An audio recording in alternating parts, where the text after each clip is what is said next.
So introductions, my name is Rebecca. I will be moderating this panel, and then you guys might be sitting in order. Oh, that's fine. I just put this in. Didn't know where you were going to sit, but we're good. George, I want to get an audio check here. I want to hear your microphone. I can't. You can't hear me? I can't hear myself. Oh, there we go. All right. Okay. Hey, check, 1, 2. Check.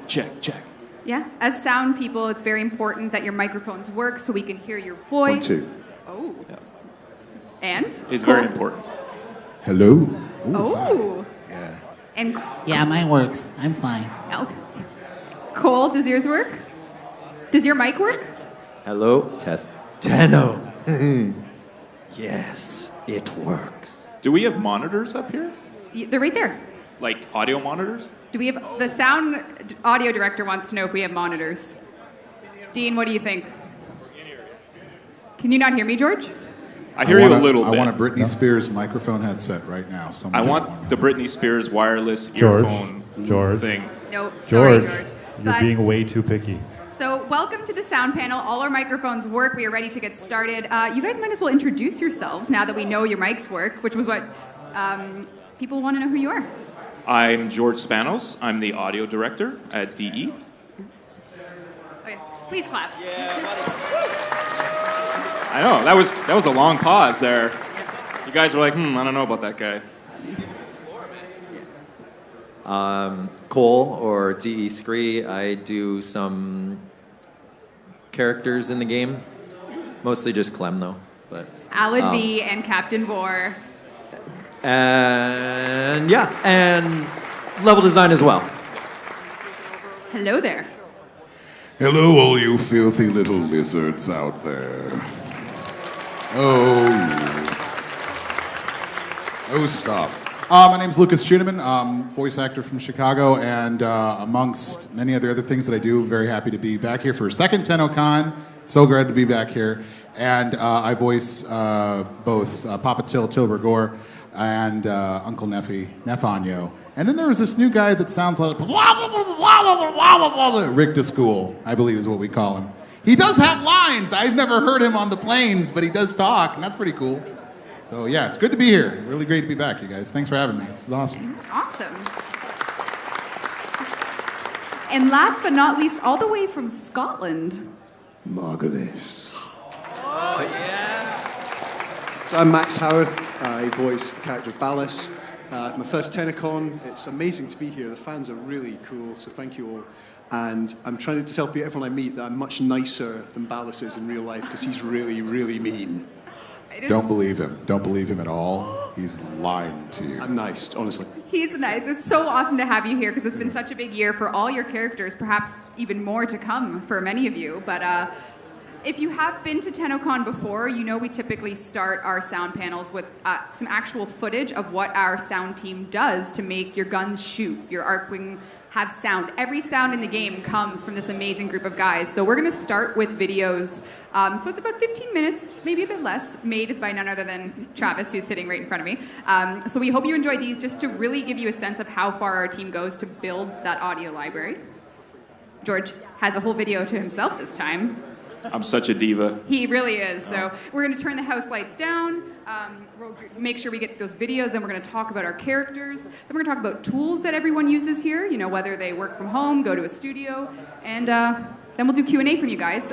When we get to that point, we'll prompt you to line up and get your questions in. But otherwise, it's time to see how we hear, if that makes sense.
There's actually a funny story about that last clip. I don't think many of you or any of you know. No one knows. So we're revealing it here for the first time that Steve is actually the roar, Umbra's roar. There you go. So, yeah. Nice. So, DE Steve is actually in the game, and in more ways than one now. His voice is in the game, and he does the roar. And Jeff Hartling, our sound designer, made all of those sounds for Umbra. Yeah, So- and so all we did was remind Steve that TennoCon was like 2 days away, 3 days away, and he just kept roaring, and we just recorded it. Totally. Yeah. Yeah, and so I guess just a little background on some of that. We, we always pride ourselves on trying to get new sounds from different environments. So the first one you saw, we went out on a bunch of ice and just recorded all of that for Venus. So a lot of the footsteps, bullet impacts, all of that kind of stuff was recorded there. Wind and all of that as well. I think a couple of guys almost fell in too. So Actually, health hazard on that trip. yeah, we needed special insurance for that one. But yeah, and then the CNC machine. One of our artists at work was like, "Hey, do you want to come by? I've got this crazy machine that makes all these different sounds." So we went and we recorded that, and you can hear that stuff in different weapons, in different mechanical kind of devices. A lot of Corpus stuff uses that, and then the car driving stuff. I don't know if we've used any of that yet, Well, we but we've teased- got a library of it, and yeah. Well, why would it sound so cold? What would we need all those cold sounds for? I don't know. Maybe a next A little foreshadowing, maybe. A little there. foreshadowing, perhaps. But what would you have done had we not lived in Canada to have such a season that allowed? Travel, I guess. Oh. But I think, yeah. So I mean, next time maybe we need to go somewhere warmer, like a Team, are DE we sound sending you? team field trip. I Yeah, think. maybe we need a volcano, Hawaii. Send you guys to Hawaii. That would be awesome. We should Not do that. happening. We should really do that. Okay, maybe Travis, because he made these videos till 2 a.m. But so you might want to give some context to the next video we're going to see. Yeah, so the next video, since last year, I don't know if any of you were here, we had Keith Power, who does most of the music in the game. He couldn't make it this year, unfortunately. So the next video, I also write some of the music in the game, so the next video is just me showing how I wrote the Ballast theme, which I think the official title is Your Creator. I think we kind of decided on that. Yeah. So The community names literally all our songs. So Yeah. if one of you came up with that, congrats. It's the name. yeah, so that's what this next video is going to be, just to show you guys a little behind the scenes about the process of that. Yeah. So yeah, the sound in Warframe is of course made up of everything you saw in the first video, then the soundtrack, and then of course our characters. So we'll get through our next video, which is all Yeah. soundtrack coverage. Just before we do that, I must also give a shout out to the team. I work with a bunch of great sound designers: Jeff, Travis, Willem, Carl, David, Mark, Eric. I think that's all of you, I hope. And yeah, so Steve, you it's didn't me say plus a bunch of, Steve. and Steve Yeah. once in a while. So yeah. When he roars. Okay. Hey guys, just going to take you through a bit of the Ballast theme that I wrote for the Sacrifice quest. Ballast is an interesting character. He's both, kind of Orokin, kind of sentient. So we wanted to make sure that we hit upon all of those flavors when we were writing the music. So the first thing I wanted to show you is the beginning, which has this interesting kind of synth kind of thing going on. I was struggling for a while with how to start this off, and I wasn't quite sure how to do it because I wanted to have a bit of sense of foreboding and brooding and mystery. And then, so I was just going through some patches. Actually, I was using Massive, which is a fantastic synth plugin. And I came across this patch, and it just kind of worked. I'll play a bit of it for you. So it's got that dark, kind of mysterious vibe. And a cool thing that I like to do is I like to always have things moving on it. I always like the sounds are never static. So you can see here in the shot here, the cutoff filter is gradually opening up as the synth line plays out throughout the beginning. So it starts very kind of quiet and low tones, and then it builds into higher pitches. which is pretty cool. All right, so for the drums for the Ballast theme, I wanted to make sure I had some like heavy kind of powerful, thunderous kind of sounds going on for it. You know, Warframe is famous for its use of taiko drums, and they're very big drums. They're very powerful sounding, and they're very unique sounding. So I kind of just started, you know, messing around with some different drum sounds and kind of came up with some interesting patterns. And the way I like to work is I work in pieces, so I'll do one track at a time. So, you know, you have a pretty basic hit there that then gets augmented with another track. And then another kind of a normal kick drum that kind of gives it weight, you know? Then there's another kind of percussive element that's in there as well, which kind of gives it a bit of like a unique kind of Orokin kind of vibe. And then a bit of a shaker in there, because why not? You always have to have shaker, right? Yeah, so that's the basic building blocks for the drums on this track. It's pretty straightforward, actually, but you know, it always takes time when you're trying to figure out which sounds to put in and which sounds will work and that kind of a thing. So yeah, so that's kind of a bit of an overview of how that works. So another element that we wanted to use to give it a very creepy kind of vibe. You know, Ballast is a creepy guy. He's got this really weird long arm. It's like, okay, how do you make his theme kind of feel creepy and mysterious and kind of off kilter? So, you know, I was kind of messing around with some different sounds, and I kind of came across this one kind of interesting sound that has this high pitch. It almost feels like a string thing, but it isn't. It's kind of a weird synth thing that just gives this really creepy kind of mysterious, otherworldly vibe. And it's actually two parts. So I'll play you the first part is this.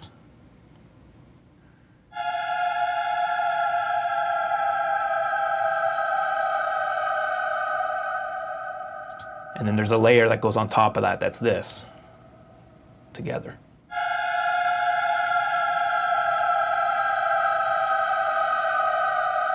Just kind of fills it up a bit, you know?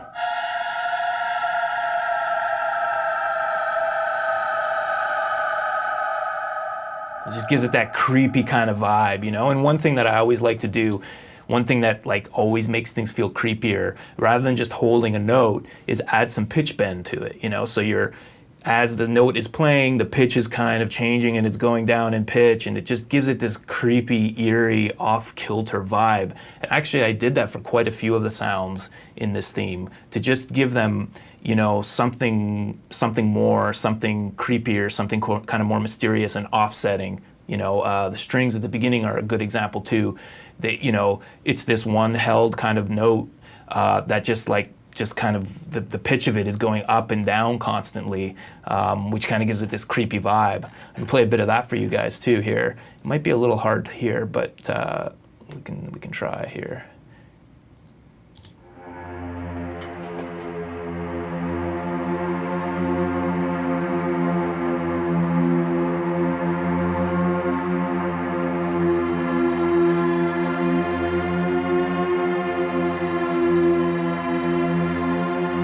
So you can hear it's kind of like going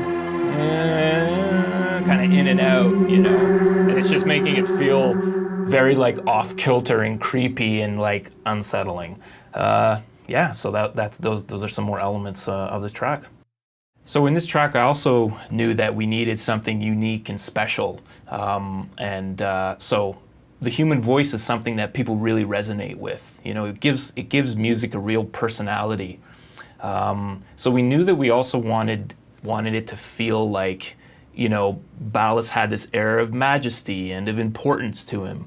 And so we thought, hey, what a great idea it would be to put in these really strong, full-bodied male vocals. So first, this is what I put in. You can hear a bit of it here.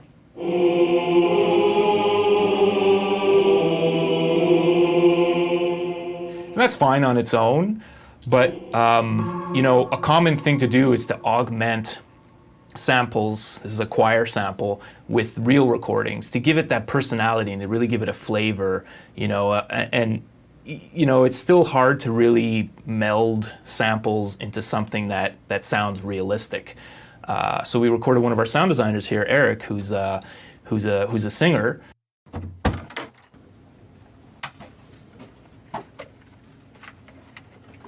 Want to take this from the top, or? Yeah, that's okay. right. All right.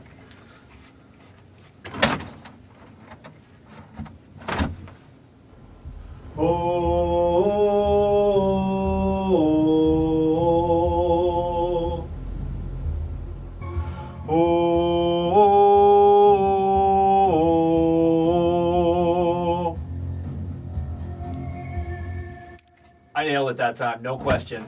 So we recorded him multiple times onto about 10 or 12 different tracks here. And then this is just his vocal of that part.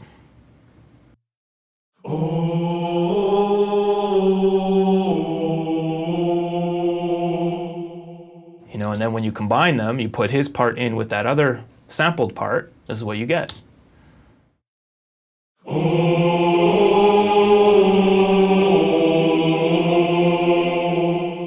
So you get a nice kind of, different amount of timbres in there. You get high parts, you get lower parts, you got mid-range parts, and it just kind of fills it out really nicely in the context of the track.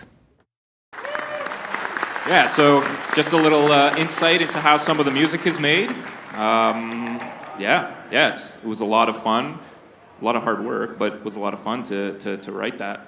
And you kept calling Ballas creepy and all these mean things. Yeah. I was going to Well, look say, at him. it's just- I've never heard the word He looks creepy pretty used damn quite so creepy to often. me. Poor guy. I keep calling him creepy. Oh, that's Creepy but regal. I like that. He seems very nice. I did call you majestic as well. Majestic, I like that. So, Thank you. yin and yang, right?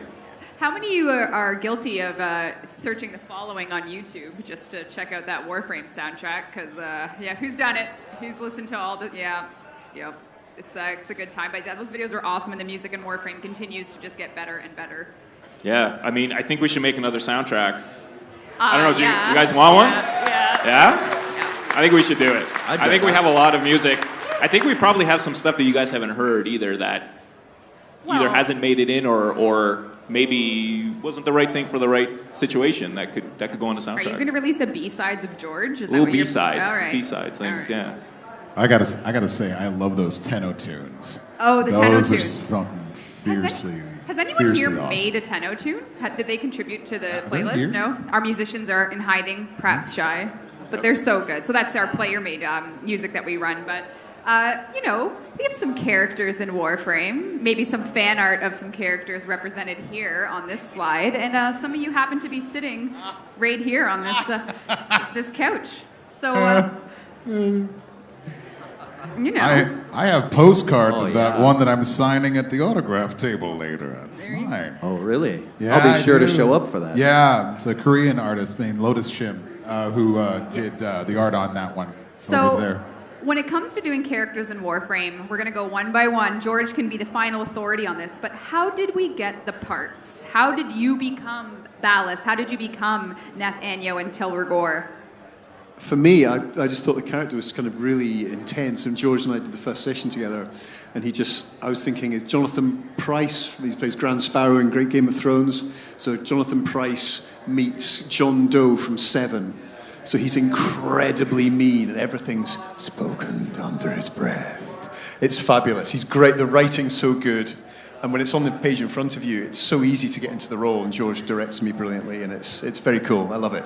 And you and I were talking earlier about this, about the quality of the writing. For and sure. the quality of the writing leading to actors being able to make stronger decisions and being able to say that it's less on me and my interpretation of the character For sure. when there's such good writing that's just powering my creativity to go, well, I was going to make something up, but I like that. That's good. I'm going to run with that. I remember both Tilregor and Nathaniel's descriptions were about that big. It was all text, no visual. Not one picture I had. Everything was all text-based. And Nathaniel was easy enough. I just was like, all right, let's make let's make a preacher who's just selling a story. I can do that. Let's just do it. And I got that one on the very first take. But Till took back and forth because when the only description that you have for Till Rigor is, well, he's a scientist and he's a sociopath and he's very intelligent, but he's aware of how intelligent he is. I don't know about you guys. Does anybody else, when you hear the word scientist, you guys think like a white lab coat and you get like Doc Emmett brown hair and you got that? That doesn't work for Till. I was going like, Marty, I've done it. I've created a Tenno. I mean, it doesn't work. It doesn't work. But I didn't have any visual for him, and then we went back and forth 4 times. I remember it was 4 rounds, and we went back this. And when I finally saw it with the 2 Men of Rigor 3 years ago, holy cow, I remember I was blown away by just the visual. I'm like, that's what he looks like? It's funny. I always try to give like visual representation, and I don't know why. Maybe the character wasn't done or something. Maybe I that's forget, what it was. But or because it was Till, but it was like maybe it was like the earlier version of him. Yeah. But also, it's easier, I think, if I'd seen a picture of Valis beforehand, he would have not sounded the same, for sure. Yeah, that's interesting. You know? Yeah. But still, I mean, it all worked out in the end, and it was amazing, and it still did that, though. But it was the writing for the script itself, and also for anybody out there that wants to get into video game and scripting and writing, write a script, full script. Let your actors know who they're talking to, why they're saying it, have directions in there, because if you give us a spreadsheet, an Excel spreadsheet with just line, there's no context. There's no context. No. And we have so much more, and that's one of the wonderful things about the scripts from DE is that you guys just knock it out of the park. Yeah, the writing also, all the description and the writing, I think, really helps you guys out a lot too, which is just, it's great. A big part of the character, I would even say as far as the talent goes, bringing that to the table is a necessity, but the characters they're only as strong as the writing in a sense. Like you can bring the style, you can bring the flavor, you can bring the cadence to the lines, but if the lines are not, if they're nothing special, the character may just fall flat. And that happens in movies, that happens in other video games, some of them we can even just think at the top of our heads. I'm not going to give examples, but then they're the ones that stand out. And sometimes it's because of what the character brings to the performance, but sometimes it's what they're actually saying, how the story unfolds. And so my hat goes off constantly. I actually do have a hat to the writing and the narrative, and it's insane. You also have the luxury because you work at DE. We get you in the booth and we can put you through your paces. The sweat box. It is a sweat box. We should have taken a photo of that, but Yeah. it really. I'm glad we did. Rebecca can attest to it too. Yeah, it is the hottest room at the office by far. But it actually makes me wonder, because we get direction real time from George when we're in there. Like we're standing right beside him. If we don't understand something, we just call in the guy that wrote it. But for you guys who are working, at a studio from home, the difference in types of direction, have you found? Obviously, you found something that works for you because you create such quality content, but how does that relationship work with direction to performance? I think when I started doing the trailers for the first Prime trailers we were doing, it was great because I would start doing them, the short scripts, they're easy to get into, and send it to George, and you'll see that's great, they need to be slower, more measured, so they're simple instructions. And again, the writing's so good when you have a line that's, I will call her Serin. Everything's so desperately profound and deep. It's easy you get into it really quickly. The accent too, right? It's sort of like when you think about that, and you're like, okay, well, someone that needs to have gravitas. For me, feels it's that Scottish, British accent, and that just really it's sinister and creepy. You can say it. It's like. We play bad guys. That's our job, right? All the bad guys. It is. You're all bad guys. I will play a villain 10 times in a row before I want to play a hero. I love playing bad guys. I love voicing the bad guy. They're always so much more fun. They're just like, hero, I am here to vanquish the okay, cool. Bad guys have intentions that go beyond just I'm evil. They have reasons. It's like, why are you evil?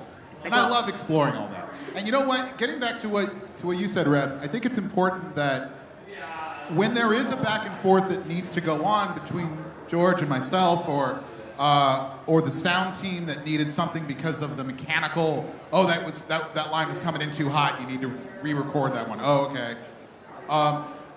It helps when the writing is so good because there's that automatic understanding of just like, I don't have any questions. The writing here is so good and the direction is so great that I'm all set.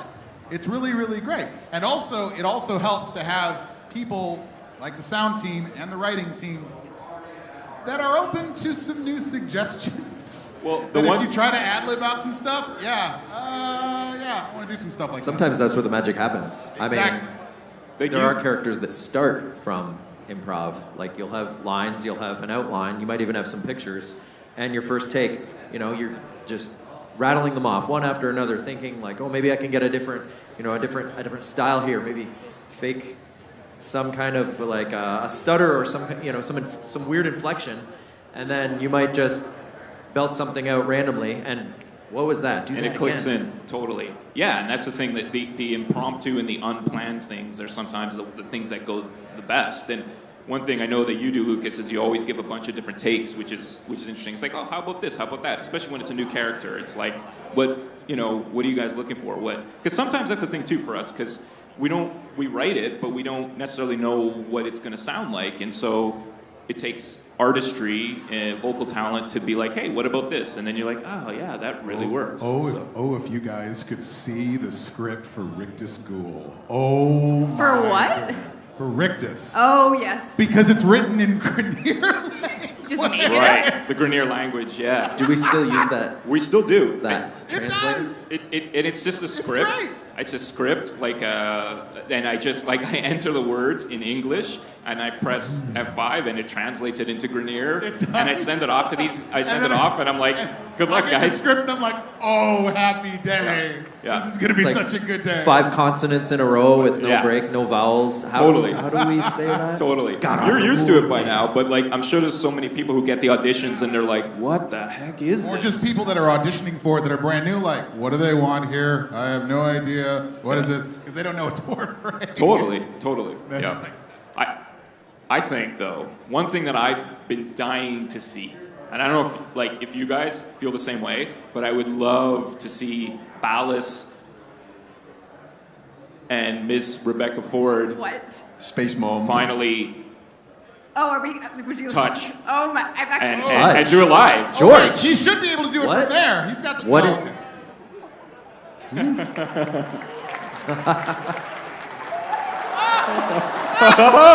Whoa! Hold on a minute. Oh my! Well. Sound panel is the best panel. So if you came. Sound panel is the best panel. Scandal. Hopefully the color red doesn't show up on the camera. Oh my god! And I will say this because I did this literally the night before I flew out here. I finished the sacrifice, and now I get it. Now I get it. Spoilers. No. I get it that one of my lines before, one of Till's lines before was, the Lotus barking at you. You know she doesn't care about you, Tenno. She doesn't love you. Well, and I would reject that, and maybe I can't anymore. Because, that comes so naturally. You can reject it all. You can reject it all you want. But I'm like, ooh, connections, yay, Lord. So you play the quest, so you understand. I did, yeah. So what is, you guys all have a fan base. There is no question about it. So what has been for you the most just kind of wacky thing that you've seen happen with your fan base, or what's the I don't think I can talk about that at a family panel. I think you can. Have you recorded someone's fan fiction? Not yet. Oh my. Thanks for putting that out there though, Reb. I appreciate that. That's always great.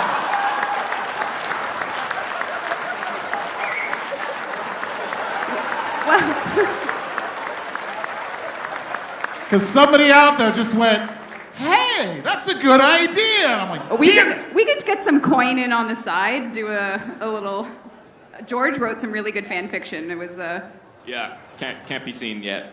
all right. But yeah, like you guys all have a massive fan base for your characters. I will say Warframe is the very first thing that I've done as a voice actor that actually I started to have fans, period. And I was like, because the first time I delivered Nathaniel, and then like 3 weeks later it was Till for the Two Men of Rigor, because it was False Prophet, and then like 3 weeks later it was Till, and I just kicked out the lines. Been doing like 80 video games up to that point in my career, and I'm just like, all right, there's another character.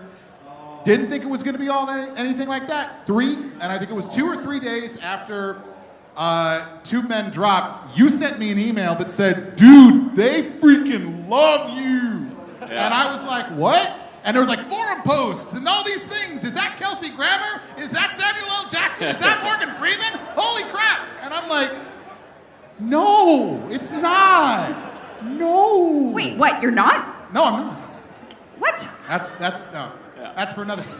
That's for our other fan fiction, the Kelsey other Grammer fan fiction. experience. Well, that's the thing. You never know, right? Like, we'll do a voice and we'll love it internally, but you just never know. Is it going to land? Are people going to get it? Is it going to reel people into the character? But yeah, I mean, everything you guys deliver is always just, it works. So, you know, and it's nice to have the established characters too. And that's another thing. It's like I send any of you guys, the scripts now for any of those established characters, and it's like, boom, like first take is usually the take because you guys know it, right? And a lot of the times, and I think even you, Cole, can actually come back to this as well, is that you get revisited as well. Your characters start to come back a couple of times. They've been killed, but a couple of times. Keep coming back. I get killed all the time, man. It's something that just happens. I get killed. Yeah, I don't know why. Why did they give me 8 parts to grind for? Why? Why? Yeah. Everybody else gets 4. I got 8. Yeah. Why?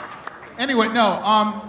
That's one of the cool things also about doing voices for projects. We were talking about this morning. Is that when you get hired to do a game, usually you get hired to do a game one time, one session, one recording, done.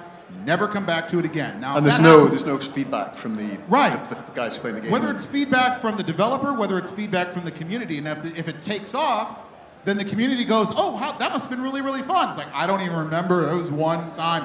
But I've had 3 years to work with these guys. You've had even a little bit, maybe longer, I think, than that. And, you know, you've been able to do the trailers and then coming back now for more stuff with Ballast. So that's one of the cool things about doing this is that you get to revisit these characters. They start to grow an actual personality and a life of their own. I mean, the Lotus is probably growing on you something fierce, Reb. It's my longest relationship. It is. I'm joking. That's another fanfic that's out there, but still, that's just. What's also another thing about the fact that the game is all, it's live and it's always ongoing as opposed to a AAA title which ships and then it's done. But I just read a comment, I think it was yesterday, and it was something like, boy, Captain Vor's voice sure changed since the War Within. What's going on with that? And I remember when I was doing the performances, I mean, initially it was, did we do Grenier first? Yeah, well, he was Grenier first, and Space Russian or something. Yeah. Well, he spoke the same language as all the grunts did, and then I guess just for story reasons and intelligibility, with main characters, it's tough to have them speak a language that's a made-up language, and then because then you always need to have those subtitles, and you're relying on Super those to fun, understand. Though, let's be honest.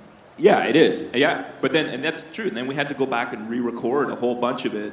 Oh yeah, matching the inflection of the original. That's right. I forgot about that. That's right. Yeah. Tenno, Garamune, and then you got like, you are mine. It just doesn't have. Right. But you got to like figure out a way that works. Obviously, Vor is processed. So if I'm asked, do your best. But Sargus Ruck. That's one of the great things as well is that these characters can grow, they can evolve, they can change over time, and they're allowed to because we get to keep on revisiting them over and over again. And so real there's people that change freedom. too. There's that, oh yeah. I imagine your range has changed since you started, and I mean, it's a natural thing for living, breathing characters. And then like once we established how Till sounded when we need to come back from the Natal quest and then the assassination, I'm like, oh yeah, okay, I know exactly what he's supposed to do. But then I've always been kind of like really fascinated with like how Nathaniel might kind of start to break out of that preacher mode. Because one of my favorite, people have asked me what's my favorite line in Warframe, and I go, well, everything Till says. Yep. And, because I can't pick one favorite Till line, I can't. But my fun favorite Neff line is the final line of the Glass Gambit. Is the final line, because he breaks a little bit. That preacher facade actually starts to break a little bit, because he's like, don't go, no, we've got one, and he starts to break a little bit. And I love that idea that as a character, he's like, and then he's see like, the cracks come you don't know through. what he's gonna do. Yeah. And I'm like, I'm so excited to see, like, is that possible? Could we have something like that? That'd be great. Yeah. And I'm like, and it makes me happy. Just as an actor. I was just like, what's gonna happen? The character comes alive in the booth right there, and you see what they do. You see how they feel, and then they grow in the booth. Yeah, speaking Come of off the paper. Speaking of, look, you can finish. And then speaking of the booth, I do have one. A lot of people here probably want to get into voice acting, or at least know, what do you guys use to record your lines of dialogue? Whether it's a home setup or you go to a professional studio, maybe you can just talk a little bit about that, and then we're going to have people start lining up for Q&A, because we like to do about 10 minutes of Q&A. So first to the microphone will be happening after we learn about the hardware that our talented folks up here use. Okay, so I'm incredibly lucky. I work and own a post-production facility in Scotland. So we have 2 fully fledged audio studios at my disposal whenever I want them. So George will get in touch with me and say, can you do a session today? I'm like, sure, make a bit of space for you. So we have 2 5.1 rooms. We use Nuendo, which is a little bit like Pro Tools. Neumann U87 mics, Focusrite preamp, it's all pretty high-end stuff. And we just sit and record voice all day. That's my job, and it's a really amazing job to do. That's better gear than I have. Oh, Matt. I've got a simpler setup. I've got a home studio, simple preamp mixer. I got an Audio Technica microphone. I used to record back in the day. I used to use a Blue Yeti back in the day, and now I've upgraded to an Audio Technica. Simple preamp mixer goes into my home PC. I used Audacity and the older version of Adobe Audition, which was known as Cool Edit Pro. For the old school, I remember Cool Edit Pro. I loved Cool Edit Pro. The old school. Back in my radio days, I used Cool Edit Pro, and I kind of cut my teeth on that, and that's what I love. So I used that, but it got bought. Symantec got bought out by Adobe, and now it's known as Adobe Audition. Yeah, I mean that's nothing fancy. It's just my home studio. I go into the corner and I shut the door, and I have the soundproofing, and I just kind of go like, all right, time to get crazy, and then I just record funny stuff. Cool Edit Pro 2000 actually back in the day was that was pretty decent. 2.0A. And Audacity and a Yeti. I think I sent you a few lines I did with my phone underneath the comforter in a hotel room. Yep. I forget where I was at the time, but you're like, we need some more lines. That's right. Make it work. They're just for the transmissions. They don't need to be like super high quality. I'm like, okay. Yeah. And I was in my hotel room with the blankets all over me because I needed it to be like super quiet, right? Yeah. And there's all this ambient air conditioner noise. And my girlfriend's just looking at me like, there's a lump on the bed. I had to do the exact same thing. Yeah. And George I'm just was like, we need a line right now. I'm like, I'm in France. Yeah. Oh, yeah. Wow. Yeah, it's like, it's better than nothing, right? But totally. But it just, actually, it goes to show you, too, like, it's all about, even these guys talk about gear and the mics and everything, and you know what? It's like, it's picking the right sounding microphone for your voice, and you don't need to spend thousands of dollars necessarily.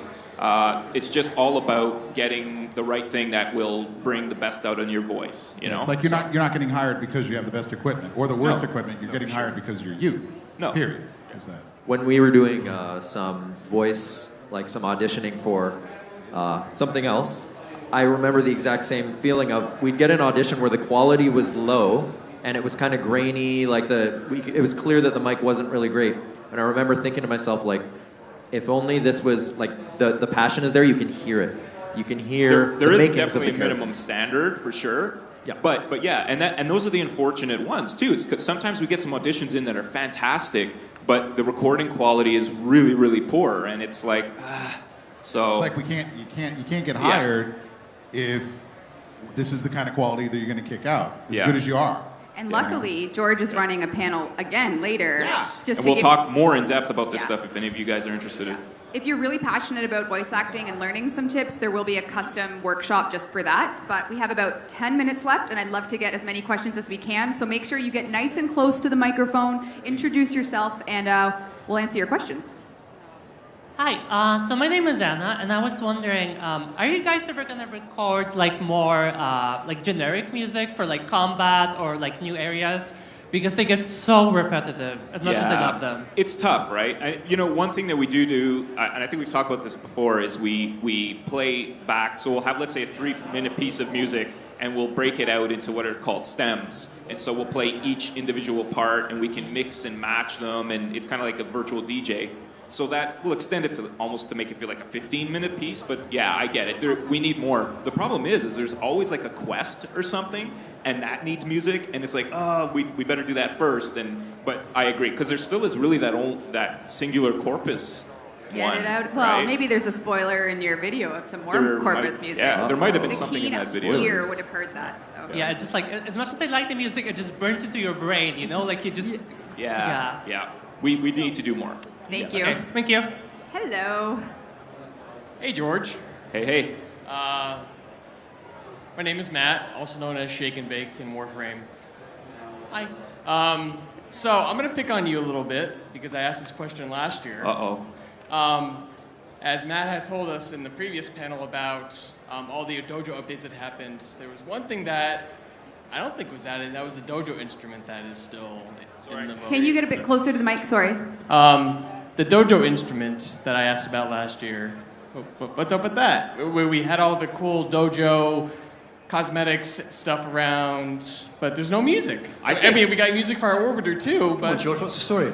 You mean like instruments you can play in the dojo? Well, there was a dojo instrument that was designed 2 years ago here that is in the dojo that the couple that got married in the Warframe. jukebox. Right. Yeah, the jukebox. Okay, Right. that's what I meant. Yeah. Well, so maybe that's more of a question for the artists, because they need to design the stuff. Or it's the question for the person who forgot to hook it up, but Right. it's actually my fault. Sorry. Yeah. I'm sorry. I know. That would be cool. It would be cool to get some more instruments in there.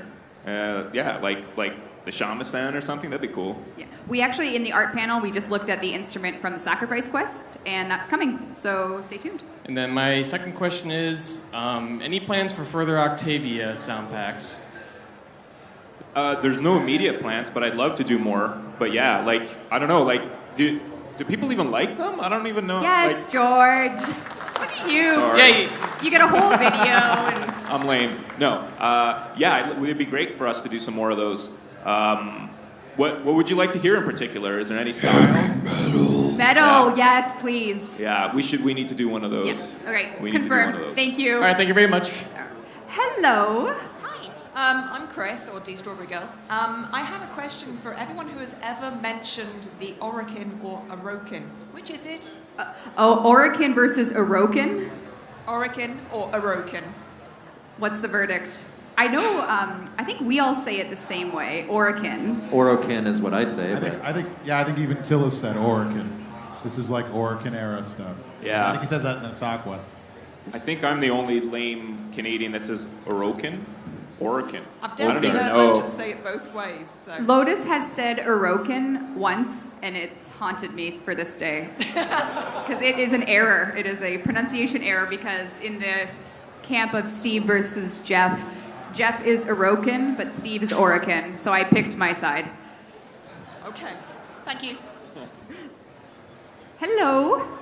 Hi, I'm Luke. I have a question about Captain Vor's voice. Did it change, like, to get not as deep at one point? Because I noticed that, I asked that to my friends, and they're like, no, you're crazy. So it's partially, I imagine, due to I think there was a tools chain change at some point where the processing was done in editor versus beforehand. Yeah, what we used to do is we used to record the voice and then in the recording software put plugins on it. So the plugins basically, it's like a filter in Photoshop or whatever. It'll change kind of the tone of the voice. And so we used to do that and then put the voice files in the game. But that messes up with the lip sync. So we put the raw voices in the game now and use in-game plugins and digital signal processing there. So, and they don't match exactly. So that's why that and the fact that he doesn't speak to Grenier anymore. So I think it just got a little lighter that way. I knew it wasn't crazy. It's a bit of a tools changeover, and don't blame him. It's all me.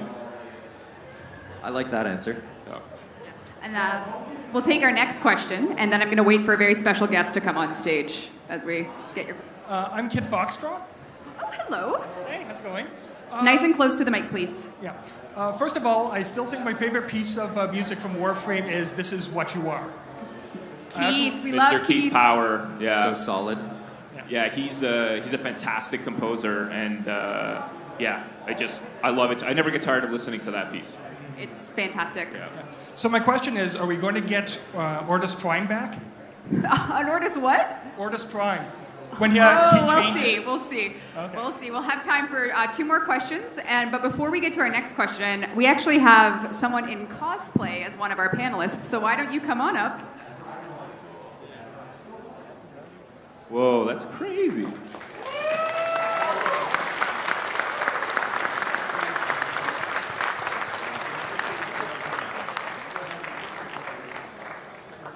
Wow, that is awesome. That is awesome. That is awesome. We need you here just to sit like Ballas, looking amazing. Yeah. Sorry if this is awkward for you. I just had to pull you on stage because it's so cool. Oh man, that arm. I like that on the monitor down here. All we can see is Ballas' hand that's sticking out on the side.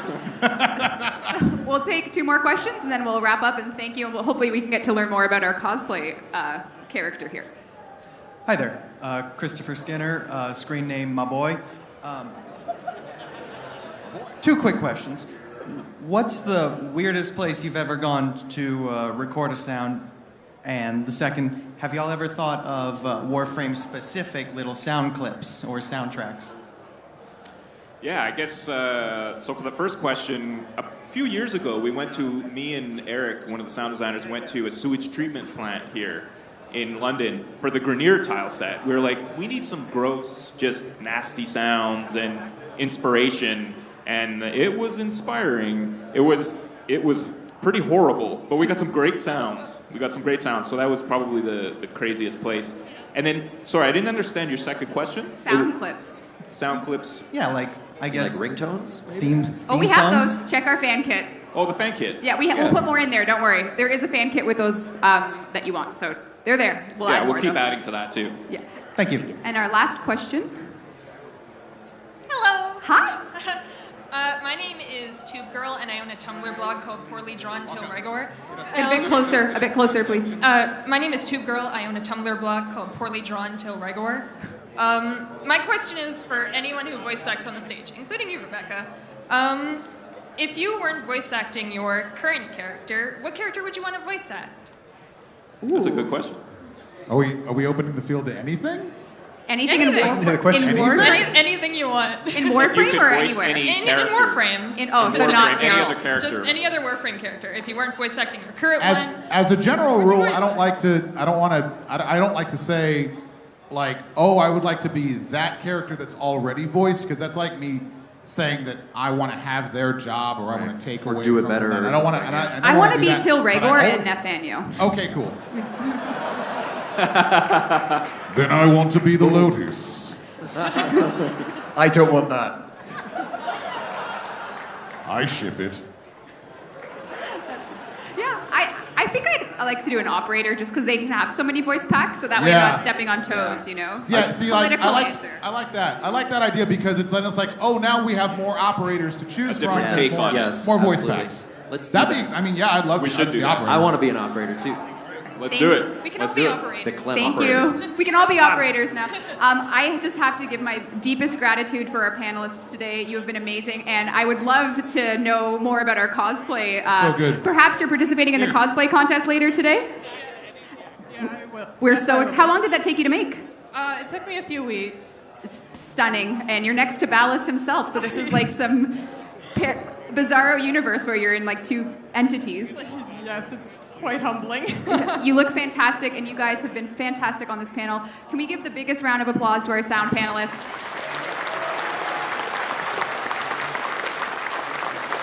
They will be signing autographs for the next hour over at the autograph booth, which is just right there. So without further ado, thank you again. The next panel begins in a couple minutes, and hopefully you'll enjoy it. Otherwise, we'll see you guys around.